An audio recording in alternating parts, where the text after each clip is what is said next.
آپ سب نے جھوٹ کے بارے میں بہت سنا ہوگا. جھوٹ کو یہ بھی کہا جاتا ہے کہ برائیوں کی جڑ ہے. ہم میں سے کوئی بندہ اپنے آپ کو جھوٹا کہلوانا پسند نہیں کرتا نا. کوئی بندہ بولے یار تم بڑے جھوٹے ہو، بولا آپ بولے میں نے کیا جھوٹ بولا بھائی، میں تو جھوٹ نہیں بولتا، میں تو بڑا سچا آدمی ہوں. اور ہمارے ایمان لانے کی نشانی بھی سچا ہونا ہے.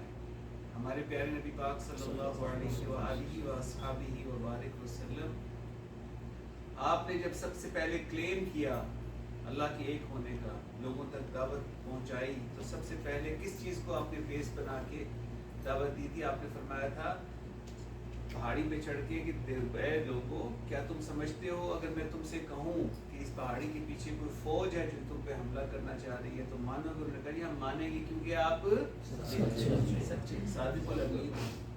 اسی طرح ایک روایت میں آتا ہے کہ آپ صلی اللہ علیہ وآلہ وسلم سے پوچھا گیا چند گناہوں کے بارے میں کہ مومن یہ کر سکتا ہے، یہ کر سکتا ہے، یہ کر سکتا ہے.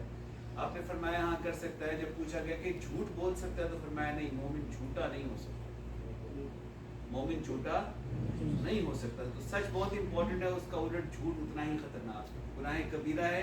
اور قرآن کہتا ہے کہ لعنت اللہ علی الکاذبین، کہ جھوٹوں پہ اللہ کی لعنت ہے.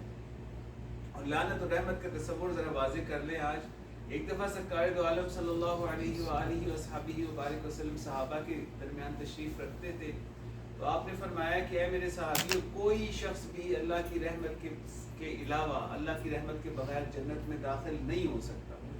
ایک صحابی نے بڑی جرأت کی، پوچھا یا رسول اللہ صلی اللہ علیہ وسلم آپ بھی؟ تو آپ نے فرمایا ہاں میں محمد بھی، جب تک اللہ کی رحمت نہیں ہوگی میں جنت میں نہیں جا سکتا.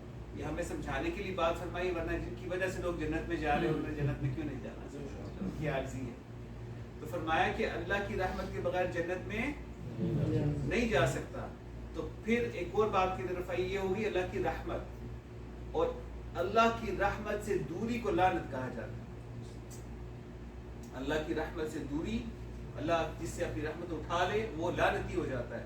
اور فرمایا کہ جھوٹوں پہ اللہ کی لعنت، جو جھوٹ بولتا ہے وہ اللہ کی لعنت کا مستحق ہوتا ہے. دوسرے لفظوں میں اللہ کی رحمت سے دوری کا مستحق ہوتا ہے. دوسرے لہجے میں، دوسرے مطلب کے مطابق وہ جنت سے محروم ہو جاتا ہے، کیونکہ جنت میں جانا اللہ کی رحمت نہیں ہوگی تو جنت میں نہیں جا سکتا. جھوٹ اتنا بڑا گناہ ہے، اتنی بڑی، اتنی بری چیز ہے. اللہ پاک مجھے بھی بچائے اور آپ کو بھی بچائے.